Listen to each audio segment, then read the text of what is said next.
성도 여러분 반갑습니다. 계속되어지는 성경일독 프로젝트에 참석해 주시는 여러분 모두에게 감사를 드리고요. 이제 우리는 역대기 기자의 이야기를 살펴보는 시간이 됐고요. 오늘은 역대상에 대한 개관 이야기를 드리도록 하겠습니다. 역대상의 명칭은 히브리어 성경에서는 디브리 하야밈이라고 하는데요. 히브리어 성경 마소라 텍스트가 있는데 여기에 의하면 역대상 역대하는 한 권의 책입니다. 그리고 이 책의 제목이 디브리 하야밈인데 그 뜻은 각 시대의 말들이라는 뜻이었습니다. 근데 이제 septuagin트 즉 70인역이 편집이 되면서부터 오늘날의 성경처럼 상하 두 권으로 나뉘어지는데 그 제목을 뭐라고 했느냐 하면 파랄레이 페모나 라고 했습니다. 그 뜻은 간과한 일들, 빠뜨린 기록들이라는 의미가 되는데 무슨 뜻인가 하면 열왕기서에서 빠뜨린 것들을 보충하고 있는 책이다 이런 의미가 됩니다. 영어 성경에서는 One Chronicle, 또 한문 성경에서는 다이지샹 뭐 이렇게 읽어요. 그리고 한글 개역 성경은 역대상 이렇게 읽습니다. 저자에 대한 이야기인데요. 역대기서의 저자가 누구인지가 명확하지는 않은데 왜냐하면 역대기에 저자에 대한 언급이 없기 때문입니다. 그런데 여러 가지 본문 비평을 가해보면 제사장이며 학사이며 서기관이었던 에스라가 가장 유력한 것으로 학자들은 이미 동의를 하고 있습니다. 특별히 유대인들의 탈무드에 보면 에스라가 에스라서와 함께 역대기를 기록하였다고 이미 나와 있습니다. 그 이유는 이제 우리가 역대기 하로 가면 역대기의 끝말 또 에스라의 첫말이 서로 연결되고 같은 문장이 나와요. 게다가 유대인들은 전통적으로 볼 때 에스라, 느헤미야, 역대기를 역사서의 한 카테고리로 분류를 하고 있다는 점에서 더욱 신빙성이 확보됩니다. 그 내용을 보면 역대기 저자는 여러 종류의 시대적인 자료나 기록들을 이미 사용하고 있는데 또 율법, 예배 의식에도 아주 능통한 사람인 걸 알 수가 있어요. 그래서 역대기서의 저자는 제사장직에 있으면서도 서기관과 관련이 있었던 사람이라는 것을 쉽게 유추해 볼 수가 있는데 그렇기 때문에 에스라가 가장 부합한 인물이라는 데 학자들은 동의를 하고 있고 이견이 없다는 사실이죠. 그리고 기록 연대와 기록 목적에 대해서도 좀 알려드리겠습니다. 기록 연대는 이 에스라가 역대기의 기록자다라는 전제로 살펴본다면 역대기서의 기록 연대는 대략 BC 450년경으로 추정이 됩니다.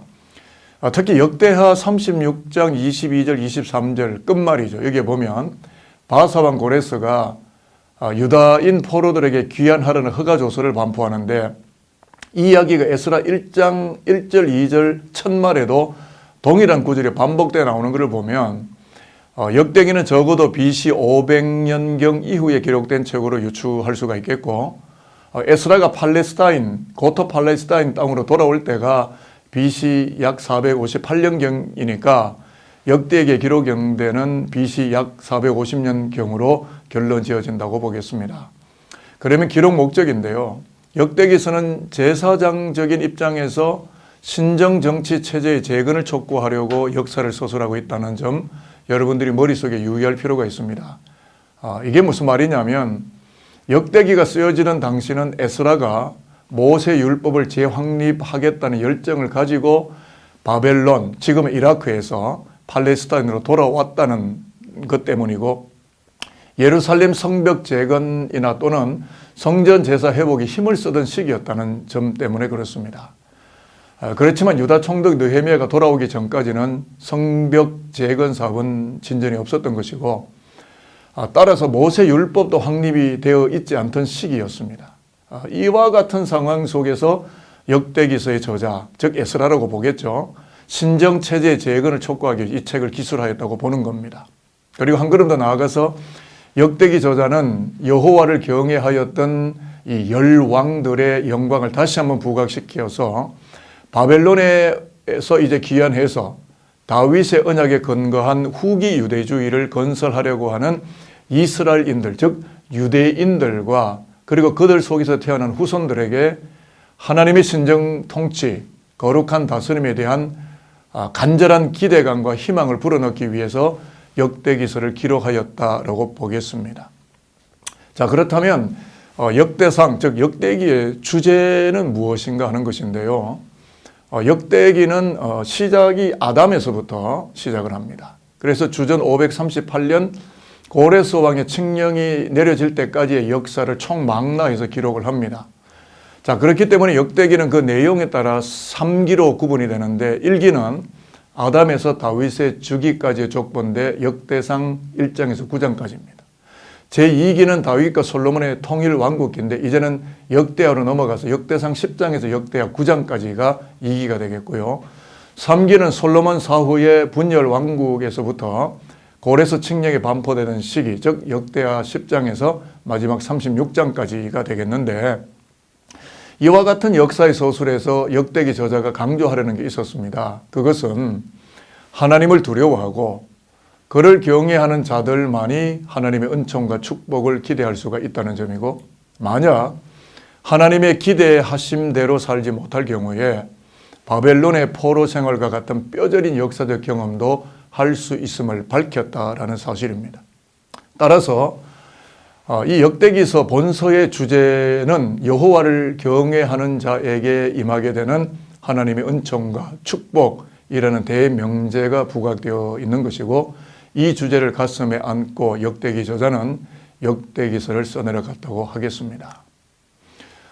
내용적인 면에서 본다면 역대상의 구조를 들여다보면 1장에서 9장까지는 아담에서 다윗 왕가로 연결되는 족보가 나오고요. 10장에서 12장까지는 다윗이 기름 부음을 받는 이야기가 서술이 되고 13장에서 21장까지는 다윗의 통치, 그리고 이제 22장에서 29장까지는 다윗이 성전 건축을 준비하고 솔로몬이 즉위하고 다윗의 임종으로 역대상은 끝마쳐지게 됩니다. 그래서 1장에서 9장까지는 아담으로부터 다윗까지의 족보인데 아담에서 야곱까지 또 야곱에서 포로 시기까지 12족장들의 족보의 이야기들, 또 예루살렘 거민들과 또 사울의 계보까지도 거기에 서술이 되고 있고요. 10장에서 12장까지는 기름 부음을 받은 다윗인데 한 번 더 사울이 언급되죠. 사울의 죽음과 다윗의 등극, 그리고 예루살렘을 정복하고 다윗과 함께했던 용사들의 이야기가 나오면서 다윗에게 초점이 맞추어지는 다윗 왕정에 대한 이상적인 그림들이 그려져 나가게 되고요. 13장부터 21장까지는 다윗의 통치가 나오는데 다윗이 이제 법궤를 예루살렘으로 들여오는 겁니다. 다윗성으로. 여기서 우리가 알아야 되는 것은 다윗 왕권에 대한 정당성이 확보되는 역대기 저자의 기록들이 나타나고요. 그로 인해서 이제 다윗이 계속 주변 국가들을 정복해 나가고, 그러는 가운데 다윗이 조금 교만했는 것 같습니다. 인구 조사를 하는 죄를 범하게 돼요.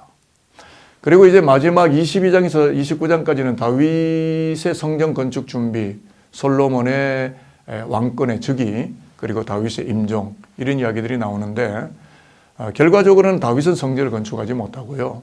이제 역대하로 넘어가면 솔로몬이 성전을 건축하고 통일 이스라엘의 왕정들을 계속 이끌어 나가는 이야기가 역대하로 이어지고 있다는 사실이죠.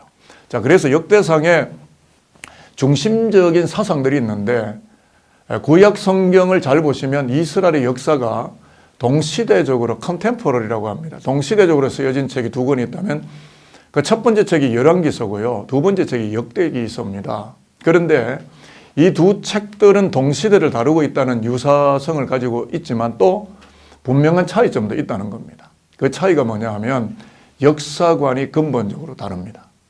비슷한 이야기가 열왕기에도 나오고 역대하도 나오지만 열왕기는 분열된 남북 왕국의 역사를 비교적 객관적으로 서술한 신명기적 역사관에 의하여 서술이 되었다고 한다면 역대기서는 오직 유다 왕국만을 제사장 국가로 인정하고 그것에 포커스를 맞추고 기록해 나가는 이 역대기적인 역사관에 의해서 서술된다는 차원에서 매우 다른 역사관의 서술이 있습니다. 자, 그렇기 때문에 계속 강조되는 이야기지만 역대상은 다윗 왕국을 긍정하고 격찬하는 책입니다. 그러면서도 역대기서는 이러한 제한된 관점 때문에 내용이 한정적이고 자료도 많이 동원되지 않았다는 점이죠. 자, 그렇지만 그럼에도 불구하고 역대기에서는 시정일관 여호와 중심주의라는 큰 메시지가 면면히 흐르고 있다는 것을 우리가 기억하며 이 역대기서, 특히 역대상을 읽어 나간다면 역대기서를 이해하는 데 큰 도움이 될 것입니다. 여하간 역대상하를 읽으면서 하나님을 중심에 모시는 은총이 저와 여러분에게 있으시기를 바라고, 한 걸음 더 나아가서 다윗의 언약, David Covenant, 즉 다윗의 계보, genealogy, 다윗의 계보, 이런 것들을 통해서 메시아 그리스도가 오실 역사를 예비하고 있는 하나님의 연대기를 한 번 더 꼼꼼히 읽어내려가는 영광이 이 역대기를 읽는 저와 여러분 심령과 가정과 삶의 미래와 우리 자녀들의 삶에 함께 하시게 되기를 주님의 이름으로 축복하겠습니다.